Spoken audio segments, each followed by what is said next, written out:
Hello guys, मेरा नाम अनुष्का साहू है। मैं आप लोगों के साथ आज बीएड सेमेस्टर फर्स्ट की बुक शिक्षा के सारा दार्शनिक एवं समाजशास्त्रीय परिक्षेप की का पहला चैप्टर आप लोगों के साथ डिस्कस करने जा रही हूँ।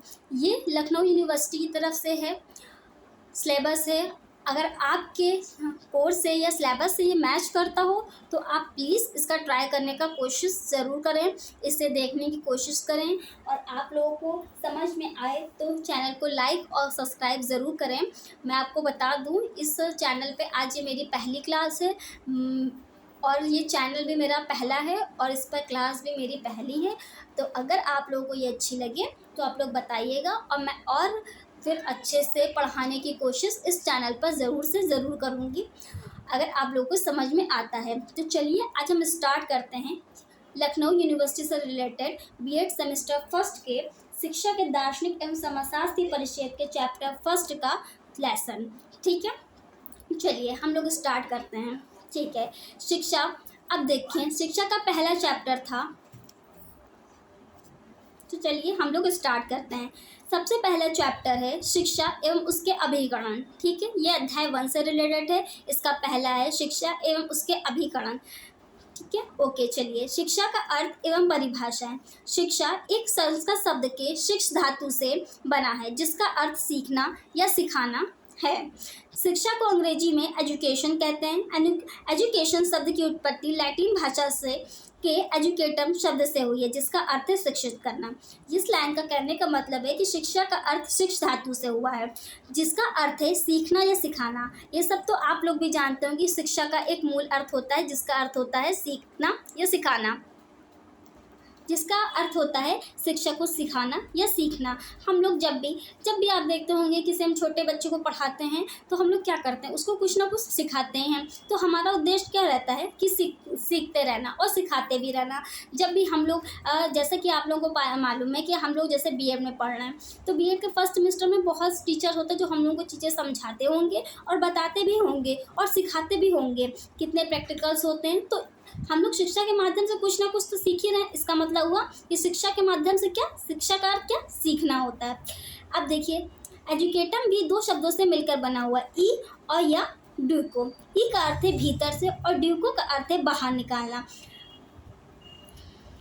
या अथवा आगे बढ़ना। इस प्रकार एजुकेशन अथवा शिक्षा का अर्थ अंतर शक्तियों को बाहर की ओर विकसित करना है। इसका देखिए अर्थ हुआ कि एजुकेशन दो शब्दों से मिलकर बना है, ई और ड्यूको। ड्यूको का अर्थ होता है भीतर से, यानी कि देखिए हमारे अंदर कुछ ना कुछ टैलेंट होता ही है। तो शिक्षा क्या करती है, जो हम लोगों के अंदर के टैलेंट है उसको बाहर निकालने का प्रयास करती है। देखिए किसी ना किसी चीज़ में किसी ना किसी को कुछ ना कुछ क्वालिटीज़ होती हैं। शिक्षा का क्या कार्य है कि वो भीतर से हम लोग की उस क्वालिटी को क्या करती है, बाहर निकालती है और सामने लाती है। इस प्रकार एजुकेशन अथवा शिक्षा का अंत शक्तियों को बाहर विकसित करना है। लैटिन भाषा के दो शब्द एजुशियर एंड एजुकेयर भी शिक्षा के इसी अर्थ की ओर संकेत करते हैं। एजुशियर का अर्थ विकसित करना और निकालना होता है, ठीक है, और दूसरे एजुकेयर का अर्थ आगे बढ़ना और या विकसित करना होता है। हम टोटल मिला के ये बात कह सकते हैं कि जो शिक्षा होता है उसका जो अर्थ होता है कि जो हमारे अंदर की जो क्वालिटीज़ हैं, जो हमारे अंदर के गुण हैं, उनको बाहर निकालना होता है। क्योंकि शिक्षा के द्वारा ही हम अपनी जो कमियां हैं उनको पूरा करते हैं। देखिए जब हम लोग किसी स्कूल में जाते हैं या कहीं भी नई जगह पे जाते हैं तो क्या होता है कि हम लोगों को ज़्यादा नॉलेज नहीं होती है, हम लोगों को नहीं पता होता कि वहाँ कैसे बात की जाती है। लेकिन एक शिक्षा होता है जिसके माध्यम से हम लोग बात करने का तरीका सीखते हैं। एक बच्चा भी देखिए जब बड़ा होता है तो उसे नहीं पता होता कि हमें कैसा सीखना है या कैसे बात करनी है, लेकिन जैसा कि पता है कि माँ एक पहली शिक्षक होती है बच्चों के लिए, तो वो उसको सिखाती है कि वो उसको कैसे करना है कैसे नहीं करना है। उसी तरीके से शिक्षा भी हमें बताती है कि हमें कैसे करना है कैसे नहीं करना है। पहले हमें माता सिखाती है, उसके बाद जब हम स्कूल्स में जाते हैं तो हमें टीचर सिखाते हैं, और ये एक लंबी प्रक्रिया होती है जो केवल हमारे विद्यालय या स्कूल तक ही नहीं रहती है सीमित, ये बल्कि हमारे जीवन पर्यंत चलने वाली शिक्षा है, यानी कि जीवन के अंत तक चलने वाले हैं, जिसमें हम लोग कुछ ना कुछ सीखते रहते हैं। चाहे वो बच्चा हो, चाहे वो बड़ा हो और चाहे वो हम वृद्ध अवस्था में हो। ठीक है, तो आगे चलते हैं। अब शिक्षा की कुछ परिभाषाएं दी गई हैं। यू मीन्स की डिफिनेशन ऑफ एजुकेशन।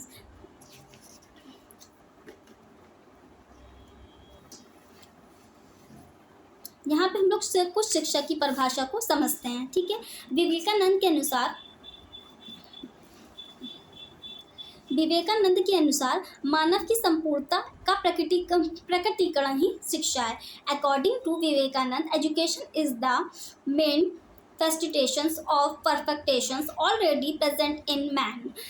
मानव की संपूर्णता का ही प्रकटीकरण ये शिक्षा है। दूसरी शिक्षा प्लेटो के अनुसार है, शिक्षा से मेरा तात्पर्य उस प्रशिक्षण से है जो अच्छी आदतों द्वारा बच्चों को अच्छी नैतिकता का विकास करें। इसका तो मतलब आप साफ समझ रहे होंगे, शिक्षा एक प्रशिक्षण होती है जो बच्चों के अच्छी आदतों द्वारा अच्छी आदतों को सिखा कर उनमें नैतिकता को प्रकट करती है।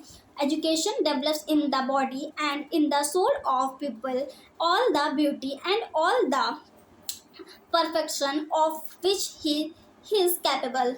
ओके, इसके बाद चलिए अब परिभाषाएं तो यहाँ बहुत सारी दी गई हैं, जैसा कि आप लोग देख रहे हैं।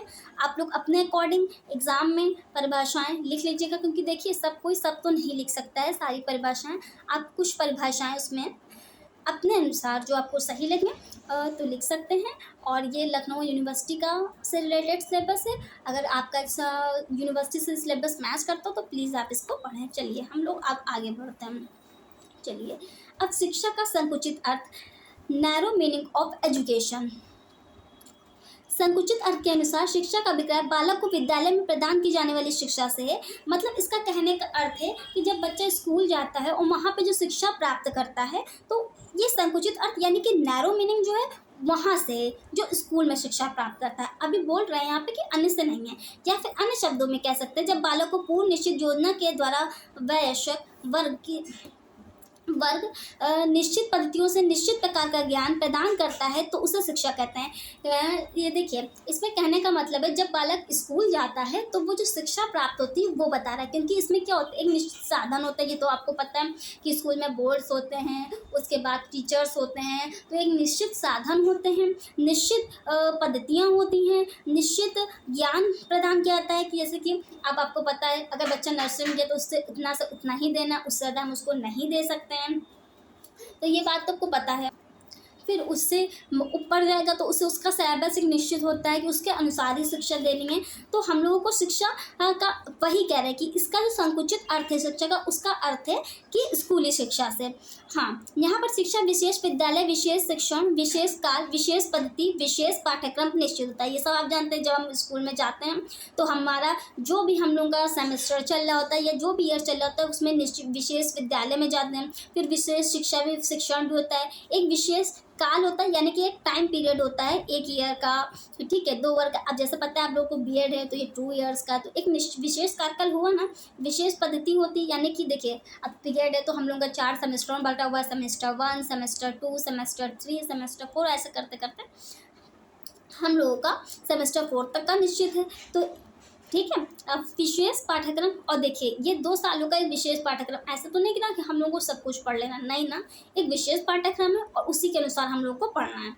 विद्यालय में शिक्षा बालक को वही शिक्षा देता है जो समाज और बालक के उन्नयन के लिए आवश्यक है। ठीक है, रेमॉन्ड के अनुसार शिक्षा अर्थ में शिक्षा का प्रयोग बोलचाल की भाषा और कानून में किया जाता है। इसके अर्थ में शिक्षा के आत्म विकास और उसके वातावरण के समान प्रभाव को समाज कोई स्थान नहीं देती। इसके विपरीत यह केवल उन्हीं विशेष प्रभावों को में अपने में स्थान देती है जो समाज के अधिक आयु के व्यक्ति को जानबूझकर नियोजित रूप से छोटे पर डालते हैं, भले यह प्रभाव परिवार, धर्म या राज द्वारा डाले गए हों। ठीक है, फिर आगे हम पढ़ते हैं। अब आपको समझ में आ गया होगा, हम आगे पढ़ते हैं। अब हम लोग पढ़ते हैं शिक्षा का व्यापक अर्थ। देखिए, शिक्षा का व्यापक अर्थ, मानव जीवन में शिक्षा का बहुत ही महत्वपूर्ण स्थान है। बिना शिक्षा के मनुष्य का जीवन व्यर्थ है। शिक्षा के माध्यम से ही मनुष्य का विकास संभव है। शिक्षा के माध्यम से ही मनुष्य एक सामाजिक प्राणी रूप में रह सकता है। मनुष्य के सर्वांगीण विकास के लिए शिक्षा अति आवश्यक है। यह जीवन पर्यंत चलने वाली शिक्षा है। Education is the life long process, जिसमें शिक्षा ग्रहण करने के लिए कोई नियमबद्धता नहीं होती और ना ही ये पूर्व नियोजित एवं औपचारिक होती है। इसे कहीं भी किसी भी समय किसी के द्वारा ग्रहण किया जा सकता है। इस दृष्टि से शिक्षा ही जीवन है और जीवन ही शिक्षा है।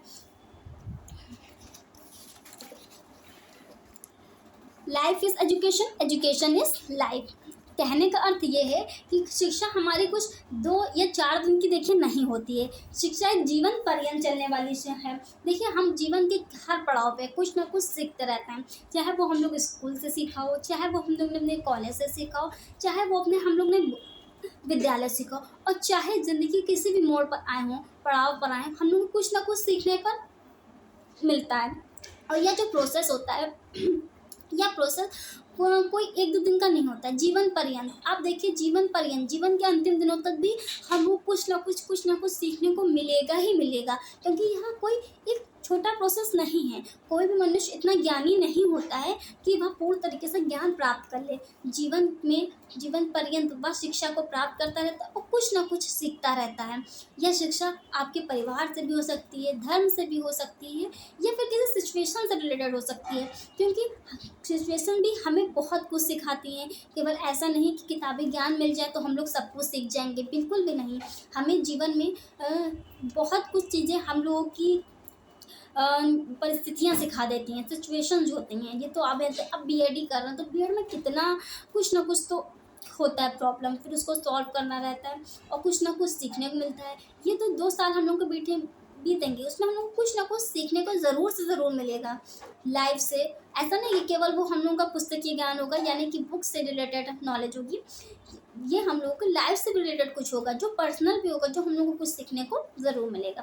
तो इसीलिए कह रहे हैं जो हम लोगों की शिक्षा है वो जीवन पर्यंत चलने वाली है। वो केवल 1 या 2 दिन के लिए नहीं होती है, जीवन के अंतिम दिनों तक हम लोग को शिक्षा मिलती है। चलिए अब आगे चलते हैं। महात्मा गांधी के अनुसार, अकॉर्डिंग टू महात्मा गांधी, शिक्षा से मेरा अभिप्राय बालक और मनुष्य के शरीर, मन और आत्मा के सर्वोत्तम और सर्वगुण विकास से। कहने का मतलब ये है कि महात्मा गांधी ने बोला है कि शिक्षा के, मेरा अभिप्राय ये नहीं कि बच्चों को बस किताबी ज्ञान देना है। महात्मा गांधी जी ने बोला है, उन्होंने बोला है बालक और मनुष्य के शरीर और आत्मा का सर्वोत्तम एवं सर्वगुण विकास से है। यानी कि ऐसा नहीं कि हमें केवल पुस्तकीय ज्ञान दे दिया हो गई शिक्षा, नहीं।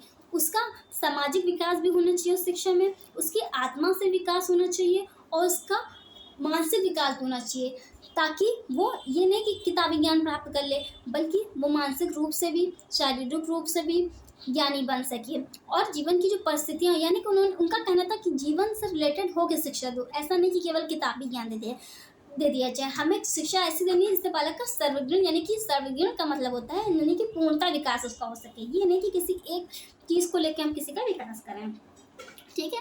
फिर अरस्तु ने के अनुसार स्वस्थ शरीर में स्वस्थ मस्तिष्क का निर्माण शिक्षा है। अकॉर्डिंग टू अरस्तु, education is the creation of a sound mind in a sound body. Okay, अब चलिए हम लोग आगे पढ़ते हैं। अब हम लोग पढ़ते हैं शिक्षा की प्रकृति, यानी कि शिक्षा की प्रकृति क्या होती है, नेचर ऑफ एजुकेशन।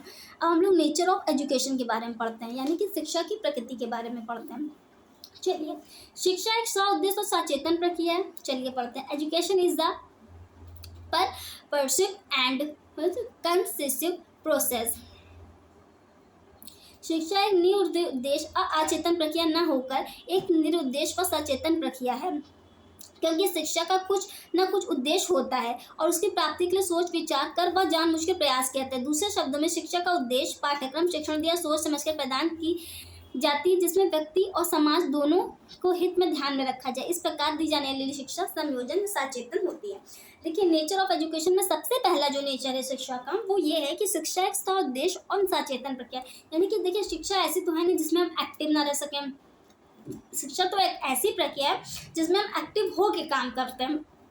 ऐसा तो नहीं है कि विदाउट एक्टिव हुए हम लोग शिक्षा में काम करते हैं, नहीं, शिक्षा में हम लोग एक्टिव होके काम करते हैं। शिक्षा का जब हम लोग शिक्षा प्राप्त करते हैं तो उसका कुछ एक उद्देश्य होता है कि इसको ये अचीवमेंट मिलनी चाहिए, उसका एक मतलब होता है। जैसे कि अब कोई भी ऐसे गवर्नमेंट एग्जाम की प्रिपरेशन कर रहा है तो वो पता है कि वो गवर्नमेंट की प्रिपरेशन कर रहा है, क्यों कर रहा है, क्योंकि उसका उद्देश्य है कि उसको गवर्नमेंट जॉब लेनी है।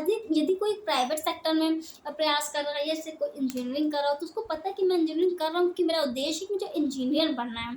या कोई डॉक्टर लाइन में कर रहा है तो उसको पता है कि मैं डॉक्टर पढ़ाई कर रहा हूँ, मुझे डॉक्टर लाइन में जाना है। तो ये एक सउद्देश्य प्रक्रिया है। दूसरा, शिक्षा अंत शक्तियों का सर्वगुण विकास है। शिक्षा अंत शक्तियों का शिक्षा का उद्देश्य केवल बाहरी विकास नहीं करना बल्कि हमें पूर्ण तरीके से विकास करना है।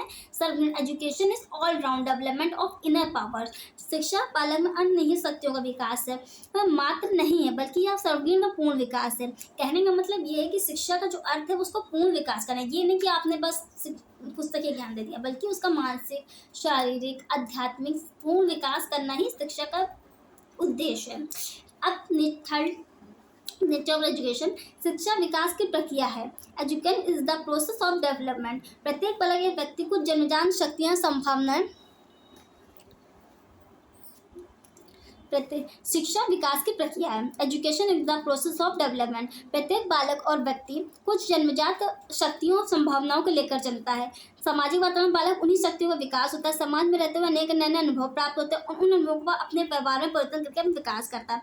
जिस बालक को जितने अनुभव प्राप्त होंगे उसके विकास में उतनी अधिक वृद्धि होती है। परिवर्तन की इस प्रक्रिया को ही शिक्षा कहा जाता है। देखिए, शिक्षा विकास की प्रक्रिया, education is the process of development का कहने का मतलब है कि शिक्षा के द्वारा व्यक्ति कुछ ना कुछ सीखता है, उससे कुछ ना कुछ अनुभव होता है और जिसे जितना अनुभव होगा वो अपनी लाइफ में उतना ही ज़्यादा बेस्ट हो जाएगा। क्योंकि शिक्षा कुछ ना कुछ हमें अनुभव और हम लोग कुछ ना कुछ ज़रूर से ज़रूर सिखाती है। चाहे वो किसी भी चीज़ से रिलेटेड शिक्षा हो, धर्म से हो या पढ़ाई से रिलेटेड शिक्षा हो या किसी भी अन्य चीज़ से हो, तो कुछ ना कुछ सिखाएगी या हमारे जीवन की कुछ सिचुएशन होती है जो हम लोग कुछ ना कुछ सिखा जाते हैं। शिक्षा का विकास की एक प्रक्रिया है।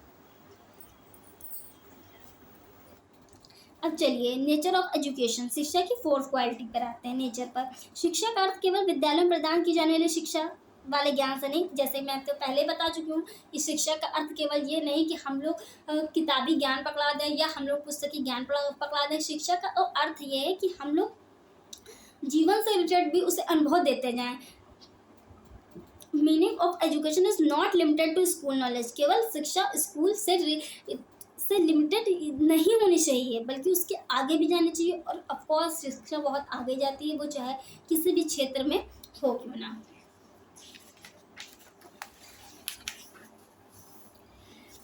शिक्षा के अंतर्गत आते हैं शिक्षा के, ठीक है। शिक्षा एक प्रगतिशील परिवर्तन है। तो शिक्षा एक प्रगतिशील परिवर्तन है। शिक्षा क्या एक प्रगतिशील परिवर्तन है। Education is the progressive change. वस्तु शिक्षा द्वारा व्यक्ति अपनी क्षमताओं आदि का प्रयोग करते हुए कुछ न कुछ सीखता रहता है। सीखने के परिणामस्वरूप के व्यवहार अनुभव में प्रगतिशील परिवर्तन होते हैं। एक सामाजिक प्राणी होने के कारण व्यक्ति को अपने मूल प्रवर्तनात्मक व्यवहार में परिवर्तन करना आवश्यक भी है ताकि वह समाज में एक सरल और शिक्षित व्यक्ति के नाम से आ सकते हैं। देखिए, शिक्षा एक प्रगतिशील परिवर्तन है। जैसा कि आप सब जानते हैं, जब भी हम लोग शिक्षित होते हैं तो हमें अनुभव और हम लोग की चीज़ों में, हमारे लैंग्वेज में, हमारे कार्य करने के तरीके में, तो सब में चेंजेस होते ही रहते हैं। जैसा कि आप देखते हैं कि आप अगर गांव साइड चले जाएं तो वहाँ पर थोड़ा सा लैंग्वेज उनकी चेंज होती है। ऐसा नहीं कि उनकी लैंग्वेज ख़राब है, लेकिन उनकी लैंग्वेज थोड़ी सी चेंज होती है। और अगर आप शहर की तरफ आएँ तो आप देखेंगे कि उनकी लैंग्वेज कुछ अलग होती है, तो कुछ डिफरेंस होता है। तो शिक्षा ऑफ कोर्स कि हम लोग को कुछ एक्स्ट्रा सिखाती है। अब फॉर एग्जांपल, मैं ये नहीं कह रही हूँ कि गाँव की शिक्षा अच्छी नहीं है। गाँव की शिक्षा इज़ वेरी बेस्ट, या गांव की जो लैंग्वेज है उस बेस्ट, वो जो उनका माहौल होता है उस हिसाब से बहुत सही है, ठीक है। लेकिन मेरा कहने का मतलब है जो हम लोग एजुकेटेड हो जाते हैं तो उसमें कुछ परिवर्तन आ जाता है। अब जैसे कि आप देखते हैं 2 साल बीएड होगा तो 2 साल की बीएड में हम लोग में कुछ ना कुछ चेंजेस आते ही हैं। पढ़ाने के हम लोग के तरीके में, हम लोगों के बोलने के तरीके में, हम लोग के खड़े होने के तरीके में, बच्चों के सामने में बैठने के तरीके में बहुत चेंज होता है। मैं ये बात मानती हूँ क्योंकि मैंने भी बीएड किया है और उससे पहले और जब बीएड करने के बाद बहुत चीज़ों में चेंज आया है। तो शिक्षा एक प्रगतिशील परिवर्तन है। नेक्स्ट, शिक्षा एक दुमुखी प्रक्रिया है। Education is bipolar process. हमें यह समझ लेना चाहिए कि केवल शिक्षा ही सक्रिय होकर बालक के मस्तिष्क में ज्ञान भरने का प्रयास नहीं करती, बल्कि वास्तव है कि इस प्रक्रिया में शिक्षा और विद्यार्थी दोनों को परस्पर सक्रिय सहयोग करना पड़ता है। इसका तो मतलब आप साफ समझ गए होंगे कि sir education is bipolar process. कहने का मतलब ये है कि शिक्षा केवल ना ही शिक्षक से ही संभव है और ना ही केवल विद्यार्थी के समझो। जब तक दोनों एक दूसरे को सहयोग नहीं देंगे तब तक शिक्षा संभव नहीं है। अगर टीचर पढ़ा रहा है तो ऑफकोर्स पढ़ने वाला भी होना चाहिए। अगर बच्चे पढ़ रहे हैं तो ऑफकोर्स कि एक शिक्षक को भी अपने पूर्ण तरीके से उस पर समर्पित होकर पढ़ाना चाहिए। ऐसा नहीं है कि एक पढ़ा रहा है दूसरा बैठा है तो एक पढ़ा रहा है, नहीं। इसका मतलब कहने का है कि एजुकेशन इज बाइपोलर प्रक्रिया, यानी कि दोनों तरफ से होनी चाहिए। ओके, अब देखिए शिक्षा द्विध्रुवीय प्रक्रिया है, एजुकेशन इज ट्राइपोलर प्रोसेस। अब ये क्यों कहा गया? डीवी आदि शिक्षार्थियों का कहना है कि शिक्षा एक त्रिध्रुवीय प्रक्रिया है। शिक्षा के 3 अंग, एक तो शिक्षक, बालक और पाठ्यक्रम। बिल्कुल सही बात। शिक्षा और बालक के साथ साथ पाठ्यक्रम भी एक महत्वपूर्ण अंग है। बालक का अर्थ केवल पुस्तकीय ज्ञान से न होकर उन सही विचारों, भाव, मान्यताओं, अनुभव से है जिससे बालक का सर्वोन्मुख और समाज का हित हो सके। कहने का मतलब है शिक्षा एक ट्राइपोलर प्रक्रिया इसलिए बोली गई कि यह 2 लोगों का संभव नहीं हो सकती। ऑफ कोर्स इसमें 2 लोगों का, इसमें पाठ्यक्रम भी बहुत महत्वपूर्ण होता है जो होके शिक्षा के स्तर को बढ़ाता है। यदि पाठ्यक्रम नहीं होगा तो शिक्षा का स्तर भी उतनी स्पीड से नहीं बढ़ पाएगा। शिक्षा आजीवन चलने वाली प्रक्रिया है। अभी तक मैं आपको इतनी देर से यही समझा रही हूँ कि शिक्षा एक आजीवन चलने वाली प्रक्रिया है, या केवल स्कूली ज्ञान तक नहीं सीमित है, ना विद्यालय तक सीमित है, ना ही हमारे कॉलेजों तक सीमित है। यह आजीवन चलने वाली प्रक्रिया यानी कि education is life long process, यानी कि हम लोग के जीवन के अंतिम समय तक हम लोगों को कुछ ना कुछ सीखने को जरूर मिलता है। शिक्षा संयोजन की प्रक्रिया है। शिक्षा व्यक्ति का संतुलित विकास तभी संभव जब वह अपने वातावरण के साथ संयोजन स्थापित कर सके। वह स्वयं के तथा अपने वातावरण के साथ तब तक व्यक्ति का संयोजन नहीं होगा जब व्यक्ति की मानसिक स्थिति ठीक नहीं होगी, उसमें चिंता और तनाव रहेगा, फलत मानसिक उद्वेगों से पीड़ित रहेगा तो वो किसी प्रकार के अनुभव को प्राप्त नहीं कर पाएगा। शिक्षा संयोजन की प्रक्रिया कहने का मतलब है कि व्यक्ति को जब शिक्षित होता है तो उससे माइंड फ्री होना चाहिए, उसके दिमाग में तनाव नहीं जाए। अगर तनाव होगा तो ऑफकोर्स जाहिर सी बात है कि कोई भी नहीं पढ़ सकता, वो चाहे हम लोगों के लेवल पर भी हो। अगर हम लोगों के माइंड में तनाव होगा तो हम लोग नहीं पढ़ सकते, नहीं हो सकता है, दिमाग में बहुत चीज़ें चला करती है। तो संयोजन की प्रक्रिया कि हम लोग उसमें घुल और मिल के पढ़ें। शिक्षा अनुभवों में सतत पुनर्गठन है। मनुष्य और बालक अपने दैनिक जीवन में विविध प्रकार के अनुभव प्राप्त करते हैं। कुछ व्यक्ति अपने अनुभवों से लाभ उठाकर अपने व्यवहारों को परिवर्तन कर लेते हैं तथा नई नई क्षमताओं कौशलों का विकास कर लेते हैं, यही शिक्षा कहलाती है। जबकि कुछ लोग अपने अनुभवों से लाभ नहीं उठा पाते। व्यक्ति जब अपने अनुभवों को पूर्ण संगठन करता है, उससे प्रत्येक अनुभव के अधिगम को लाभ दे सके और उसकी शिक्षा में ऐसा स्थान ग्रहण कर सके जहाँ से वह उस अनुभव का सर्वोत्तम लाभ सके। कहने का मतलब है शिक्षा अनुभव का सतत पुनर्गठन है, यानी कि हम मनुष्य और बालक अपने दैनिक जीवन में विविध प्रकार के अनुभव प्राप्त करते हैं। कुछ व्यक्ति अपने अनुभवों का लाभ उठा लेते हैं, कुछ नहीं उठाते। तो हम लोग को लाभ उठाना चाहिए, शिक्षा मिल गई है तो उसका पूर्ण प्रयोग करना चाहिए। चलिए शिक्षा की आवश्यकता अब हम लोग देखेंगे, नीड ऑफ एजुकेशन देखेंगे। शिक्षा की आवश्यकता, नीड ऑफ एजुकेशन। देखो व्यक्ति के मानसिक एवं बौद्धिक विकास के लिए आप तो जानते हैं अगर मानसिक विकास करना है और बौद्धिक विकास करना है तो शिक्षा बहुत आवश्यक है। शिक्षा के मानसिक एवं बौद्धिक विकास के लिए, शारीरिक विकास के लिए भी शिक्षा बहुत इंपॉर्टेंट होती है। मनुष्य चारित्रिक और नैतिक विकास है, ये तो बहुत बड़ा योगदान देती है नैतिक और चारित्रिक विकास करने में। जैसे व्यक्ति के संवेगों में सकारात्मक सुधार करती है। बिल्कुल से बात। मनुष्य के आध्यात्मिक विकास हेतु मनुष्य को कुशल व्यवसायिक एवं आर्थिक कौशल की कला में सहायता करती है, राष्ट्रीय विकास में सहायता करती है। बिल्कुल से बात। हम लोग जो अंतर्राष्ट्रीय सद्भावना के विकास में भी बहुत मदद करते हैं और समाज में एक सामाजिकता बनाने के लिए बहुत, तो आप लोगों को पता होगा। ठीक है, चलिए अब आगे बताते हैं। अब देखिए शिक्षा के विभिन्न रूप, डिफरेंट फॉर्म्स ऑफ एजुकेशन देखते हैं। नियमित एंड अनियमित शिक्षा अथवा औपचारिक एंड अनौपचारिक, फॉर्मल एंड इनफॉर्मल एजुकेशन। शिक्षा के इस रूप में नियमित में विद्यालय में दी जाने शिक्षा पर विचार किया जाता है। इसमें औपचारिक शिक्षा कहते हैं। नियमित शिक्षा के अंतर्गत पूर्व योजना अनुसार कार्य होता है। बालक को निश्चित स्थान और समय, निश्चित विषय की शिक्षा दी जाती है। यह शिक्षा न होकर निर्देश होता है। देखिए नियमित शिक्षा से अर्थ ये होता है कि बालक के प्रॉपरली, जैसे बच्चा स्कूल जाता है तो उसे प्रॉपरली स्कूल भेजा जाए। उसके बाद उसका एक निश्चित सिलेबस होना चाहिए, एक निश्चित समय पढ़ने के लिए होना चाहिए और निश्चित वापसी होनी चाहिए, तो निश्चित विषय होना चाहिए। तो इसका मतलब फॉर्मल शिक्षा से या नियमित शिक्षा से होता है, यानी फॉर्मल एजुकेशन से होता है जो एक प्रोसेस के अनुसार दी जाती है। अब अनियमित शिक्षा का आरंभ गर्भकाल से ही प्रारंभ हो जाता है। उदर स्थित, यहाँ गर्भकाल से प्रारंभ यानी कि जब अब बच्चा वह हमारे प्रेगनेंसी टाइम में होता है तो वहाँ से ही शिक्षा जो उसकी होती है वो स्टार्ट हो जाती है। उधर स्थित बालक के पूर्ण विकास से लेकर समाज में उचित स्थान प्राप्त करने का यह क्रम चलता रहता है और पूर्ण योजना अनुसार इससे अनियमित शिक्षा का पता नहीं चलता है। व्यक्ति हर समय किसी से कुछ ना कुछ सीखता रहता है। ठीक है, जैसा कि आपको पता है अनियमित शिक्षा यानी कि इनफॉर्मल एजुकेशन का मतलब है कि व्यक्ति ये स्कूल तक सीमित नहीं, किसी पाठ्यक्रम में सीमित नहीं, बल्कि व्यक्ति किसी न किसी टाइम किसी भी समय कुछ ना कुछ किसी न किसी से सीखता रहता है।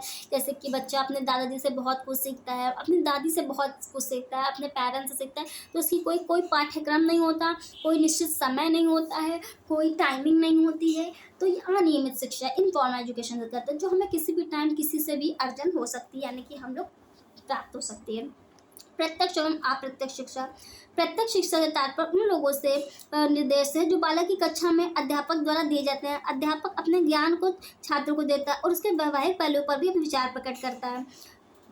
प्रत्यक्ष तत्व उन लोगों से है जो बालक की कक्षा में अध्यापक, जो जैसे हम लोग जाते हैं तो हम लोग को क्या होता है, डायरेक्ट एजुकेशन होती है, सामने शिक्षक होता है। अभी बीएड में ही हम लोग कर रहे हैं तो हम लोग देखते हैं कि सामने शिक्षक खड़े होते हैं, हम लोग बैठे हैं, वो हम लोग को कभी किसी प्रैक्टिकल के बारे में समझाते हैं या फिर हम जो बुक्स के बारे में बताते हैं या फिर कैसे पढ़ाया जाता है बच्चों को वो बताते हैं। तो ये डायरेक्ट होती है जिसमें हम टीचर सामने और टीचर हमारे सामने थे, तो इसको डायरेक्ट कहते हैं एजुकेशन।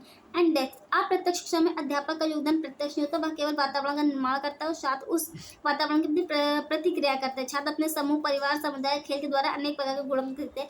इसका डायरेक्ट शिक्षा तो नहीं है कि ये हम लोगों को टीचर ही दें, ये टीचर के रूप में या हमें पेरेंट्स हो सकते हैं या कोई भी स्ट्रेंज इंसान या हमारे फैमिली में या हमारे रिलेशनशिप में कोई भी हो सकता है जो हम लोगों को शिक्षा देता है, तो इनडायरेक्ट शिक्षा बोलते हैं। ये इनफॉर्मल शिक्षा का ही एक आप कह सकते हैं टाइप है जो सेम मैच करते हैं। चलिए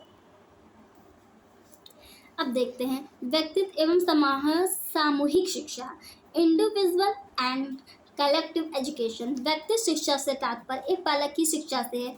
प्राचीन काल में राज दरबारों में राजा लोग अपने पुत्रों की शिक्षा व्यक्तिगत रूप से कराते थे। आज भी ट्यूशन की परंपरा इसी का प्रतीक है। शिक्षक एक बालक को शिक्षा देते समय इस बात का पूरा ध्यान रखता है कि उसकी रुचियां, आदर्शों और प्रकृति एवं योग्यताओं का पूरा विकास हो। सामूहिक शिक्षा से तात्पर्य अब देखते हैं, रुकिए। अब देखिए व्यक्तिगत शिक्षा क्या होती है।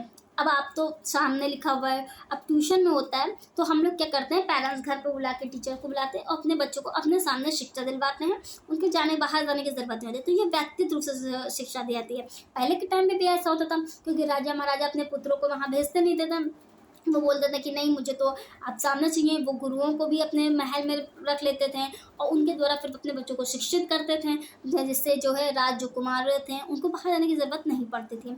तो ये व्यक्तिगत रूप से दी जाती थी, जिसका एक रूप हम लोग आज के टाइम में यानी कि मॉडर्न टाइम में हम लोग ट्यूशन के रूप में देखते हैं। सामूहिक शिक्षा तात्पर्य कक्षा प्रणाली से, इसके अंतर्गत एक आयु, समूह, योग्यता, रुचि वाले बालकों को समान रूप से विषयों, व्यवहारों में शिक्षण दिया जाता है। वास्तव यह है कि इस प्रकार की व्यक्तिगत और सामूहिक शिक्षा औपचारिक रूप का दूसरा रूप है।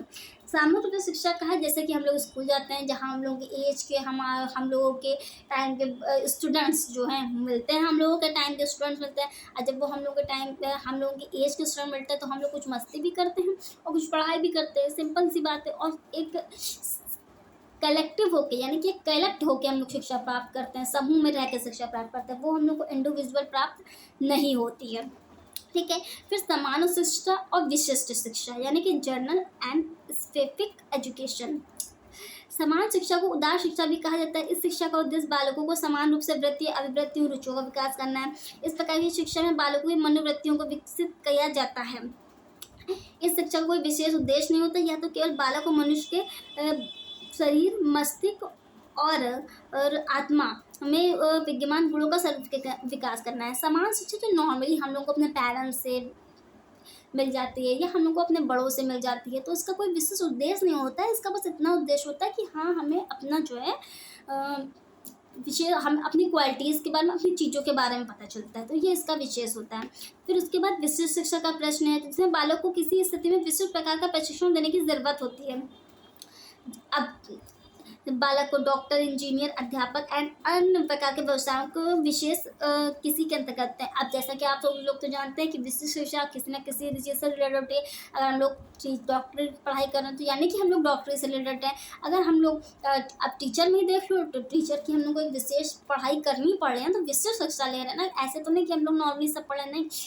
अब इन डॉक्टर जो करते हैं उन्हें डॉक्टरी की पढ़ाई करनी हो तो वो विशिष्ट शिक्षा के अंतर्गत होता है, जो किसी मेन उद्देश्य के लिए आती है, मेन रीजन के लिए कहती है, वो विशिष्ट शिक्षा को लिए होता है। ओके, अब देखिए यहाँ पे कहते हैं कि निम्नलिखित में से हम निम्नलिखित निष्कर्ष पर पहुँचते हैं कि शिक्षा मानव का विकास का माध्यम है। बिल्कुल सही बात। शिक्षा व्यवहारों को प्रश्न देती है, हमारे व्यवहार में चेंज करती, सही बात है। फिर जीवन का मार्गदर्शन निर्देशित करती है। हाँ, शिक्षक द्वारा हम लोगों के जो माइंड होते हैं, मानसिक विकास होता है, हम लोगों की जो सोच होती है वो बदलती है। जैसे कि शिक्षा मिलती है तो हम लोग पुरानी पीढ़ियों में या दब के नहीं रहते हैं। हम लोग कहते हैं कि नहीं, हम लोगों को चेंजेस करने होंगे क्योंकि ये चीज़ गलत है। फिर हम लोग जो गलत होता है उसके खिलाफ आवाज उठाते हैं। शिक्षा बालक की अभिवृद्धि करती, जाहिर सी बात अभिवृद्धि करती है। ठीक है, तो इस प्रकार ठीक है। तो आज का चैप्टर हम लोग तो गाइस आज का चैप्टर आज हम यहीं ख़त्म करते हैं।